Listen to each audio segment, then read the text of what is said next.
some of the episodes of Desperate Housewives where I played Susan Meyer, some of that work I'm really proud of. Like as we've been doing this podcast that I'm doing, we're starting at the beginning, which I haven't watched the show in 20 years. My daughter's never seen the show. And then my other co-host on the podcast is the girl that played my daughter on the show when she was 13. So it's wonderful. In looking at some of these early episodes, like I think one of the scenes that I'm probably most remembered for is this scene where Susan gets locked outside of the house naked, and she sort of does this little dance with a bush across the lawn and then tries to get in the house, and then she falls naked into the bush, and then her eventual love of her life, Mike, the plumber, finds her in the bush naked. It's very choreographed. It's very danced, if you will. You know, it's comedic. And I think that was something that I loved, rising to the challenge of that and creating that kind of entertainment that's sort of lived on through generations. If you think about it, Susan was really only about a quarter of the show. You know, there were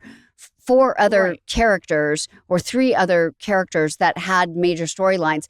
And so sometimes watching it, you know, I'm really only aware of the parts that I shot that I was involved in. And then there's a whole bunch of the show that I was not there when it was being shot. And so it is like watching a show that you're not in. And everyone is so good. And it really does hold up.